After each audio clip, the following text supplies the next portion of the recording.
مطلب کہ آپ کا 12 مہینے یعنی ہمیشہ معمول تھا، رمضان میں بھی غیر رمضان میں بھی، کہ 8 رکعت آپ قیام اللیل فرمایا کرتے تھے، تو وہ تو تہجد کی نماز تھی۔ کیوں؟ اس لیے کہ تراویح تو 11 مہینے میں نہیں ہوتی، تراویح تو ہوتی ہی صرف رمضان کے اندر ہے۔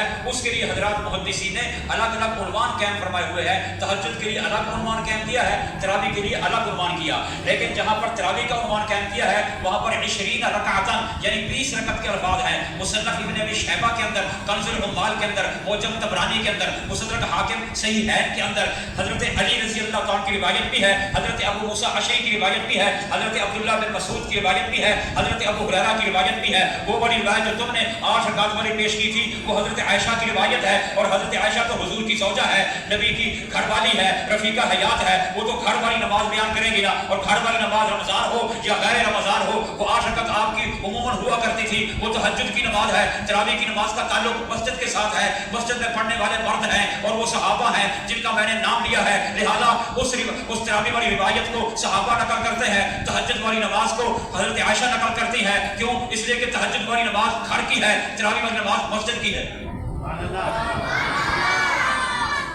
اچھی گل، اچھی بات سمجھ میں آئی جی؟ مجھے دیکھیں نا، مجھے دیکھیں، میں آپ کو دیکھ رہا ہوں تو مجھے ثواب مل رہا ہے، آپ مجھے دیکھیں تاکہ آپ بھی ثواب کو مانیں۔ یہ آپ کو منع ہے؟ میں اتنی دور سے آیا ہوں، آپ کو دیکھ کر ثواب کما رہا ہوں، میں اتنی دور سے آیا ہوں، مجھے دیکھ کر ثواب نہیں کما رہے، کماؤ نا، مجھے دیکھو۔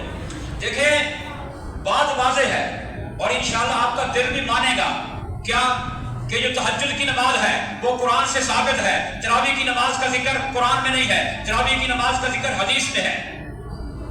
حضور خود فرماتے ہیں وَسَنَنْتُ لَكُمْ قِيَامًا، وَسَنَنْتُ لَكُمْ قِيَامًا، یہ جو قیام رمضان ہے نا، فرمایا اس کو میں نے مسنون قرار دیا ہے، جبکہ تہجد کی نماز کے متعلق آیت موجود ہے وَمِنَ اللَّيْلِ فَتَهَجَّدْ بِهِ نَافِلَةً لَكَ، یہ 15ویں سپارے میں سورہ بنی اسرائیل کے اندر یہ آیت موجود ہے۔ پتہ چلا کہ تہجد کی نماز کا ذکر قرآن میں ہے، تراویح کی نماز کا ذکر قرآن میں نہیں حدیث میں ہے۔ نمبر 2 یہ بات ملحوظ رکھنی چاہیے کہ جو تہجد کی نماز ہے وہ مکہ کے اندر مشروع ہوئی تھی، جبکہ تراویح کی نماز مدینے کے اندر مشروع ہوئی ہے، اور کیفیت کے اندر بھی فرق ہے۔ کیا مطلب کہ تہجد کی نماز جو مکہ میں مشروع ہوئی تھی وہ پہلے فرض تھی، بعد میں پھر اس کے اندر تخفیف اور آسانی کر کے اس کو نفلی درجہ دے دیا گیا، جبکہ جو تراویح کی نماز ہے یہ پہلے فرض نہیں تھی، یہ شروع سے ہی مسنون تھی اور ابھی مسنون ہی ہے۔ یعنی تہجد کی نماز کے اندر ترمیم ہوئی ہے، اس نماز کے اندر کوئی ترمیم نہیں ہوئی۔ اور اگلی بات بھی آپ یاد رکھیں کہ تہجد کی نماز میں جہاں سے چاہو قرآن پڑھو، وہاں پر قرآن کو پورا کرنے کی ضرورت نہیں ہے، حکم نہیں ہے۔ فرمایا فَقْرَؤْا مَا تَيَسَّرَ مِنَ الْقُرْآنِ، جہاں سے آسانی لگے تم قرآن کو پڑھ لو تہجد میں، نمازوں میں، لیکن تراویح کے لیے یہ اجازت نہیں ہے۔ تراویح کے اندر الحمد کی الف سے لے کر والناس کی سین تک پورا قرآن پڑھنا ضروری ہے اور یہ مسنون ہے۔ پھر تہجد کے لیے گھر میں پڑھو، مسجد میں پڑھو، وہ آپ کا مسئلہ ہے۔ اور پھر تہجد کی نماز میں عزیزو باجماعت تہجد کی نماز نہیں ہے، تہجد کی نماز انفرادی ہے، وہ علیحدہ پڑھنے والی نماز ہے۔ اور لیکن جو تراویح کی نماز ہے وہ مسجد کے اندر پڑھی جائے گی، انفرادی پڑھنے کی اجازت نہیں ہے، باجماعت پڑھنا ضروری ہے۔ اس میں قرآن کو پورا کرنا ضروری نہیں ہے، یہاں پر قرآن کو پورا کرنا بھی ضروری ہے، یعنی قرآن کو پورا کرنا یہ الگ سے مسنون ہے، 20 رکعت تراویح پڑھنا یہ الگ سے مسنون ہے، اور بعد جماعت پڑھنا یہ الگ سے مسنون ہے، اور پھر ہر پورے مہینے کے اندر پڑھنا یہ الگ سے مسنون ہے، ہر مسجد کے اندر پڑھنا الگ سے مسنون ہے۔ بتاؤ میں نے 8 فرق بیان کیے ہیں، کہو یار ہمیں کیا پتا 8 نہیں 4 ہے، ہم نے صرف سنے ہیں، لیکن میں تو بتا رہا ہوں نا یہ 8 فرق میں نے آپ کے سامنے رکھے ہیں۔ تراویح اور ہے، تہجد اور ہے۔ اچھا وہاں پر جو تراویح کا لفظ ہے نا وہ صادق آتا ہے 12 پر، 16 پر اور 20 پر، یعنی جمع کا صیغہ ہے نا تراویح، اور ایک تربیہ ہوتا ہے 4 رکعتوں کا، اور 2 تربیہ ہو جائے تو اس کو 8 رکعتیں کہتے ہیں، تو تربیحتین کا لفظ بولا جاتا ہے، تراویح نہیں بولا جاتا، کیونکہ تراویح کا لفظ تو جمع کا ہے، جمع کے لیے کم از کم 3 تربیہ ضروری ہیں، اور 3 تربیہوں کے لیے 12 رکعتیں ہونا ضروری ہے۔ ایسا ہی ہے نا، 3 تربیہوں کے لیے 12 رکعتیں ہونا ضروری ہے، تو پھر تراویح کا لفظ یہ استعمال نہ کیا کریں، برائے مہربانی، ناراض نہیں ہونا، تراویح کا لفظ آپ استعمال نہ کرو جو 8 کا قائل ہے۔ ایک ہے بعض لوگ سستی کی وجہ سے نہیں پڑھتے، وہ ایک الگ مسئلہ ہے. میں آپ کی خدمت میں ایک بات عرض کروں، آپ انشاءاللہ خوش ہو جائیں گے. کہہ دوں یہ رہنے دو؟ جی مجھے ایک بات بتائیں، پورے دن میں کتنی نمازیں فرض ہیں؟ اور اس کے اندر جو فرض پڑھے جاتے ہیں ان میں کتنی رکعتیں ہوتی ہیں؟ نہیں میں بتاتا ہوں، وہ آپ نے نہیں بتانا، میں خود بتاؤں گا. اس کی وجہ یہ ہے کہ آپ بھول جائیں گے اور پھر میں سب کو ٹھیک کروں گا. نہیں، میں خود بتا دیتا ہوں. 5 نمازیں ہیں اور جو فرض رکعتیں ہیں نا، فرض رکعتیں ان کی تعداد 17 ہے اور 3 وتر واجب ہے، وہ ہو گئے 20. اور ہو گئے 20. دیکھ لو، آپ دیکھ لو، 2 رکعتیں فجر کی نماز کی اور 4 رکعتیں ظہر کی نماز کی. کتنی ہوگی؟ کیلکولیٹر ہے کسی کے پاس؟ یہ دماغ کام کرے گا. کتنی ہو گئی؟ 6 ہو گئی. اور عصر کے بھی 4 فرض ہے، کتنے ہو گئے؟ کتنے؟ 10 ہو گئے. مغرب کی 3 رکعتیں فرض ہے، کتنی ہو گئی؟ ماشاءاللہ. اور عشاء کی نماز کے جو فرض ہے وہ کتنے ہیں؟ 4. تو 13 اور 4 کتنے ہو گئے؟ 17. اور 3 وتر واجب ہے، کل کتنے ہو گئے؟ 20 ہو گئے.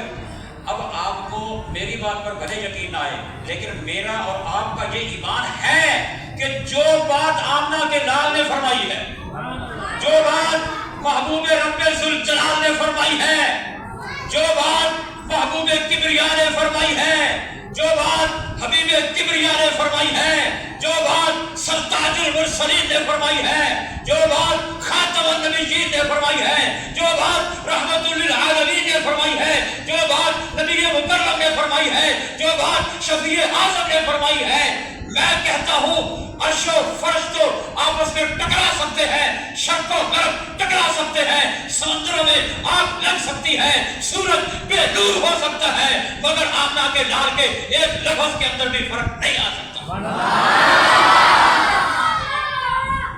جہاں کتاب رکھی ہوگی فضائل اعمال، وہاں پر فضائل رمضان کا ایک عنوان ذکر کیا ہے شیخ الحدیث مولانا محمد زکریا رحمۃ اللہ تعالیٰ علیہ نے. وہاں پر حضرت سلمان فارسی رضی اللہ تعالیٰ عنہ کی روایت نقل کی ہے. وہاں پر روایت کے اندر یہ الفاظ موجود ہیں، وہ روایت کسی صحیح روایت سے نہیں ہے میرے عزیزوں. بخاری کے اندر بھی وہ روایت موجود ہے، مسلم کے اندر بھی وہ روایت موجود ہے، صحیح ابن حبان کے اندر بھی وہ روایت موجود ہے، مسند احمد کے اندر بھی وہ روایت موجود ہے. امام طبرانی نے اس کو اپنی کتاب کے اندر نقل کیا ہے، امام حاکم نے مستدرک صحیحین کے اندر بھی اس روایت کو نقل کیا ہے. فرماتے ہیں کہ میرے رب کے محبوب آقا مدنی کریم رؤوف الرحیم صلی اللہ تعالی علیہ وسلم ارشاد فرماتے ہیں کہ جو شخص اس مہینے کے اندر ایک نیکی کرتا ہے اس کو فرضوں کے برابر ثواب ملتا ہے، جو فرض پڑھتا ہے اس کو 70 فرضوں کے برابر ثواب ملتا ہے. فرمایا یا نہیں فرمایا؟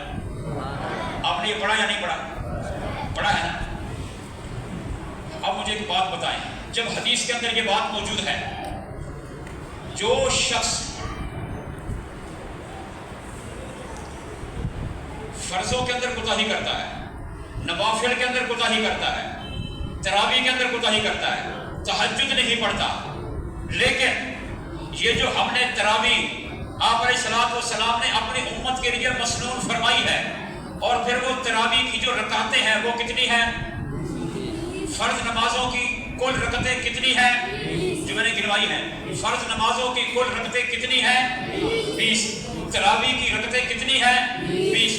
ایک بندے نے ایک دن نماز نہیں پڑھی تھی، ایک بندے نے 2 دن نماز نہیں پڑھی تھی، ایک بندے نے 3 دن نماز نہیں پڑھی تھی، اپنی زندگی میں اس نے 30 دن بھی نماز نہیں پڑھی. ایک بات ہے، اللہ سب کو پڑھنے کی توفیق دے، مگر اس کو غیرت آ گئی رمضان کی وجہ سے، اس کو شرم آ گئی رمضان المبارک کی وجہ سے، اس کے دل کی کایا پلٹ گئی رمضان المبارک کے آنے کی وجہ سے، اس کے دل میں اللہ نے قرآن کی محبت ڈال دی، اللہ نے اس کے دل میں تراویح کی محبت ڈال دی، اللہ نے اس کے دل میں تراویح کی توفیق بھی عنایت فرما دی. وہ بندہ مسجد کے اندر آتا ہے، یہ تراویح کی نماز ہے نفلی عبادت مگر سنت موقدہ ہے، چھوڑنے پر گناہ ملتا ہے، جبکہ تہجد کے چھوڑنے پر گناہ نہیں ملتا، اس کے فضائل زیادہ ہیں، یہ مسنون ہے، اس کے اوپر تاکید وارد کر دی گئی ہے. لہذا جس بندے نے ایک دن میں 5 نمازیں نہیں پڑھی تھی، گویا کہ 20 رکعتیں نہ پڑھ سکا تھا، وہ تراویح کی 20 رکعت کا اہتمام کرتا ہے. کل قیامت والے دن اللہ اس کی 20 رکعت تراویح کو اٹھا کر فرضوں کا برابر کا درجہ دے کر اس بندے کے لیے بھی جنت میں جانے کا سامان پیدا فرما دیں گے.